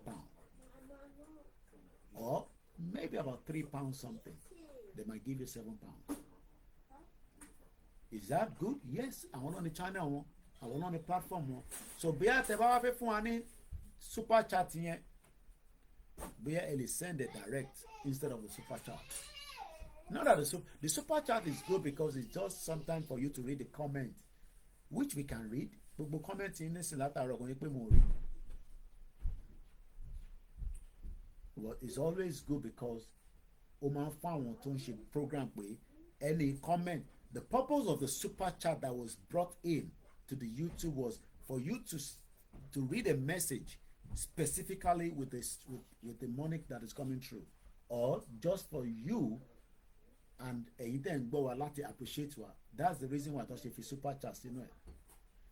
But if you can help us directly without a super chat, we have a super chat on the backup channel that many people doesn't know.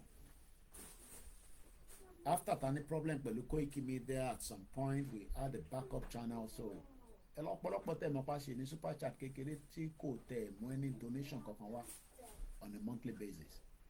And the one that should have given us a bit of extra, which is the Koikimedia for 6 months, I showed you the graph on I'm not expecting any other person to do that.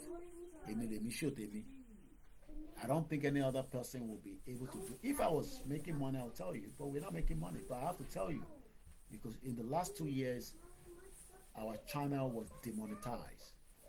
What did I pay me? Because that means being telling me, ó kàn wọ́n lára ni, ó kàn wọ́n légungun, because ó kàn wọ́n légungun nígbà tí mò ń sọ iná ni o.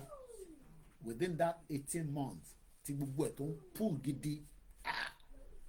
3 channels in Nigeria by the Nigerian government ní jọ́nà lọ́n ti Buhari àti Lai Mohammed and some other individuals, but from under the freedom of information thing he gets, Nnamdi Kanu's channel was told to be brought down. Simon Ekpa and myself, our method and one called Bring channel were down because our messages was a bit, the utterances was too much for the federal government to handle. Nígbà tí mo sọ yẹn, ẹ bá rántí when the program was hot. Not that it's not hot now, but the publicity went down. And that is what we need to bring back and market again. Agbọ́dọ̀ kódà kò sí religious center kan náà tó ní marketing tó gbé dání sọ́wọ́. Agbọ́dọ̀ market Yoruba Nation dáadáa for the next 1 year. So gbogbo ẹni tẹ́ ẹ̀ sọ pé kó dìjà kó di kinní kan, yes, but you gotta market it and put the publicity out there. Not only in Nigeria now, your publicity must go to every other countries as much as possible to tell them that there's a problem in Nigeria that needs to be looked into before it is too late. The problem here exist Lola, Lotula, if we do nothing now. Problem Nigeria shima exist. Taba takule head on, takule gidi, pẹ̀lú publicity, marketing, and all other areas. But my job from the media, I am not a security consultant, neither am I a military personnel, but I am a media that understand the game. Lórí ọ̀rọ̀ Yoruba Nation, from the experience that again, and from the history that we have read, I am following the situation in Syria, and the media are doing a lot of good and bad in Syria. There are many stakeholders. So àwa náà gbọ́dọ̀ increase tempo Yorùbá nation wa to go to kódà tá bá lè gbé kó fi flag Yorùbá nation kí Elon Musk. I am just telling you the importance of Yoruba nation in terms of the marketing. Kakọ ní kó bá wa fi flag kó tẹ̀ bá wa gbé pẹ̀lú space jet ẹ̀ kó kọ̀ lọ sókè. That is a huge publicity around the world. Ẹ̀yin tẹ́ ń gbé l'Amẹ́ríkà ẹ lọ béèrè pé èló ni wọ́n fi ń ṣe advert lórí Super Bowl for few seconds. You will then understand what we are talking about. Àwọn tó ń gbé l'Amẹ́ríkà the Super Bowl tó máa ń play NFL yìí èló ló fi ń ṣe advert just to get it. Ilé-iṣẹ́ tó fi ṣe advert síbẹ̀ èló ló máa san. The key reason táwọn ṣe ń gbé advert lọ síbẹ̀ because the viewership is in billions. So if we're gonna tell the world that a fẹ́ jáde tán pátá a fẹ́ ṣe gbogbo tó wù àti a fẹ́ ṣe, we need to put back the publicity. This channel is capable of doing it without any loop or any magic pẹ̀lú anybody tó bí pé àtúmọ̀mọ́ ní a bit of problem which we had when we came out in Igboho's house and I said I wanted to buy van. I feel that boss bá ṣe jáde nígbà yẹn náà lélẹ̀. We all knew what happened. Ẹni tó sáré take advantage a máa ṣí GoFundMe wọ́n padà sọ pé ó lè ní gbogbo and all that nonsense. I'm not interested in that. I'm sure you all remember many things as well like that. Eventually, it is what it is. So we have learned from the past and we're not going to do the same mistake on this channel. So this channel will not merge with anybody. Tabari, fine. Tabari Tiri, we'll continue our program. Títí Ọlọ́run fi yọ́nú sí gbogbo wa pé àti ready. I know we are ready, but we need to push the publicity and the marketing of Yoruba Nation back on track quickly because kò sí time. For every seconds, the lives of the people are in danger. Look, what are you eating? What are you eating? Toast and hot chocolate. Eh? Toast and hot chocolate. Toast and hot chocolate. You like it? Ebi ò lè pa bó ṣe wà yẹn. Ilé tí mo kó sílé wọ́n bí mi dà nílùú òyìnbó ebi á pa àwọn ọmọ tó gbé sínú ilé. Ó ń ṣe responsible parent mọ́ nìyẹn kò jẹ́ kó máa gbé nílùú yìí.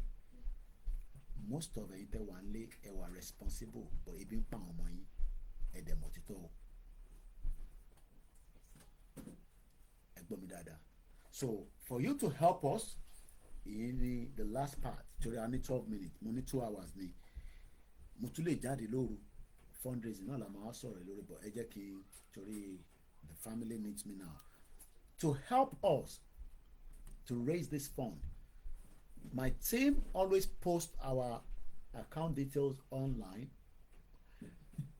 Láti ìní àti ìṣe yẹn láti ẹ̀yin tẹ́ bá ń follow status mi and not everybody is on my status but tẹ́ bá ń follow status wa dáadáa ẹ máa rí our account details, the PayPal, the Naira account, the Ruba. Àwọn èèyàn ní Koiki ìwọ tó ń pariwo Ruba ìwọ gan polongo pé kó sanwó sínú Ruba. Mo ní Ruba account. I have a Ruba account, so I will release the Ruba account. If you send it by crypto, we have a crypto account so that tó bá jẹ́ pé ẹ̀ ń wà worried or something, it's a secure place to send money as well. We have the Zelle. The Zelle I can't put out on the social media, but ẹ bá pè mí lẹ́yìn ẹ̀yin tẹ́ wà l'Amẹ́ríkà fún ní Zelle. Ẹ̀yin tẹ́ fẹ́ account wa. The First Bank and the OPay account are still working. The reason why the First Bank have not been in publicity is because there's some work that is being done on it and it's almost being completed. Kò sí nǹkan kan tó ṣe wọ block account mi ní Nigeria and all that, so it's still working. Ẹ̀yin tẹ́ bá fẹ́ fún wa ní pounds it will be taken as well. If we have 10,000 people within the next 13 days, 10,000 people to bá send $1, $2, £2, it will go a long way. We don't want to say ó gbọ́dọ̀ jẹ́ èèyàn kan ló máa fún wa ní £500 tabari tó bá, because people are trained now. èèyàn kan pè mí lálẹ́ ní sáré Koiki máa fún 20,000 kò ń ṣe mọ́ mi tó pé wa Yorùbá torí máa tún fún èèyàn kan náà máa tún ọ̀dàrúkọ àwọn tó máa fún náà lára àwọn media wa kankan and some other people. So everybody is tight because Nigeria is a very tight place, but we got to complete the job tagbe dání, and we are begging, we are pleading. I'm very serious with what I'm saying. I have seen the trajectory from the January up to the end of this year. We have a little bit to tighten up more. Kako tighten it up from the publicity and the marketing. And then I can take the review back to Baba Kitoye, because the review to Mogbolo fún wọn, look, Baba, ibi ta tèmi rí media ta ṣe, Baba níbi ta ṣiṣẹ́ dédélé, yes, okay, order. But there's still more work to be done. And I know that myself.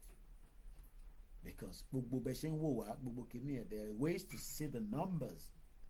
I might not see the others, but there's still also a way to see the gauge. So our publicity must go to many countries around the world. Quickly. So that àwọn tí bàbá ń bá sọ̀rọ̀ lẹ́yìn láwọn countries yẹn, tó bá ń rí publicity wa, wọ́n ń ṣiṣẹ́. So mo kí gbogbo alẹ́ nǹkan sí, mo kí gbogbo ẹ̀yin tí ẹ ti prepare pé Koiki àti ń dúró de irújọ́ báyìí kó jáde kó sọ fún wa pé ẹ nídìí owó ní platform yìí. Kò dẹ́ ṣe gbogbo ọ̀rọ̀ la máa sọ, ọmọ Yorùbá ni wá, ẹ jẹ́ ká fi sílẹ̀ bẹ́ẹ̀.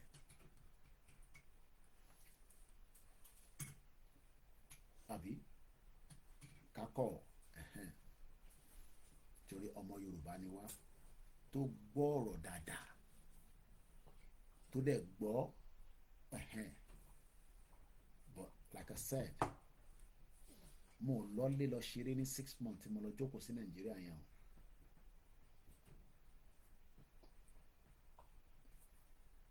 I didn't go home to play. I was looking at the picture of myself today. It was a hard work. At this stage come, some people were worried they wanted me to return back to London. I refused. Few people sent me a ticket, open ticket, we can padà sí UK. Mo ní kó lọ gbowó wọn padà. Ló dà pé wọ́n mọ̀ tá gbé dání. Mo dúpẹ́ lọ́wọ́ sister mi kan, she was more worried. She's a doctor in America. She started prescribing all kind of protein, multivitamins for me. She sent some through DHL because they were worried that I was looking very, I understand you, but we are serious on this platform to finish this job quickly. Very serious. And I've seen that 2024 just left like that. I do it for long. I do it for me. But Ejeka push in 2025 with publicity and the marketing of Yoruba nation to the world. But the mokwe Ọlọ́run fún gbogbo wa ṣe. Àwa tá fẹ́ ṣe náà a fún wa ṣe. Ẹ̀yin tẹ́ fẹ́ support náà a fún yín náà ṣe. The strength is still there now, and we are praying for the strength to remain there until we finish the job. Ẹni tó bá parí iṣẹ́ ló parí ẹ̀ o. Tá a bá parí ẹ̀, tá a bá kàn sọ pé à ń wá jókòó sí bíbá, it's a waste of time and effort. Mo kí gbogbo àwọn medias wa pátá iṣẹ́ takuntakun tí gbogbo ń ṣe láì yọ nǹkan kan sílẹ̀. Effort is not easy. Ẹlòmíì látara pé ó dé láti ibi iṣẹ́ ló ń sáré ṣe program. Ẹlòmíì látara pé ó ń dáná nulẹ̀ ló ń sáré yọ program ṣe. And we are all listening to you all. Gbogbo yìí tẹ̀ ń gbọ́ wa. But like I said, this platform is ready to go that extra miles in 2025. And we need everybody's effort on it to be on board. And as usual, you know you will not be disappointed when it comes to this channel. Àwọn kan fẹ́ ká sọ̀rọ̀ tán délẹ̀, but àgbàlagbà ní Koiki a nífẹ̀ẹ́ gan, but máa ṣọ̀rọ̀ sọ, má kó gbogbo ọ̀rọ̀ síta tán. And we learned that in the last 2 years. I am very, very happy. Fẹ́yìn ìyá tẹ́ ń pè wá àtẹ̀yìn bàbá wa. We cannot fi gbogbo ọ̀rọ̀ síta mọ́. It is not easy for me sometimes. I'm sure you all know that. But you learn as you go as well. Ẹ máa ká fi àdúrà sílẹ̀. Àwọn tá à ń bá fa wàhálà yìí, gbogbo èyí tẹ́ bá mọ àdúrà ṣe dáadáa, mo bẹ̀ yín. Kọ́dún tó parí, ẹ fi kọ́ náà lọ́rùn pé kọ́ náà fún yín ní àmì pé Yorùbá fi jáde. Ẹ̀yin personally, ẹ mọ̀ pé yìí tá à ń gbọ́ látọ̀dọ̀ àwọn wòlíì wa ta believe, ẹni kọ́ náà fún yín náà ní àpẹẹrẹ pé Yorùbá máa jáde nínú Nàìjíríà. Tí Ọlọ́run bá wá fún yín ní àpẹẹrẹ yẹn, ẹ wá bá mi ṣe testimony lórí platform yẹn. Mo bẹ̀ yín.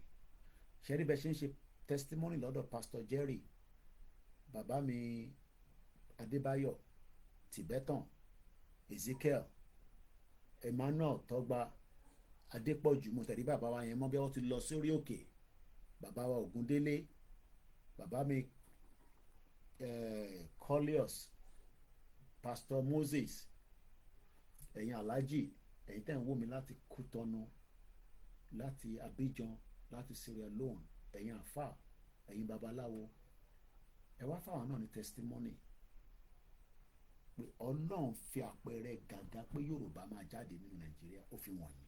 But ẹ gbọ́dọ̀ lọ ṣiṣẹ́ dé bẹ́ẹ̀ ni, ẹ máa gbàwẹ̀ ni, ẹ máa bẹ Ọlọ́run ni, ẹ máa wọnú ilé alúwà ni, ẹ máa tẹ̀fá ni, gbogbo tí ẹ bá rí ẹ wá ṣe testimony so that àwọn tó ṣe ń doubt pé Yorùbá ò ní bọ́ nínú Nàìjíríà, bóyá yí ẹ̀mí wọn padà, á lè help iléeṣẹ́ yìí náà lọ́wọ́. Mo kí gbogbo alẹ́ nǹkan sí o, ó dàárọ̀.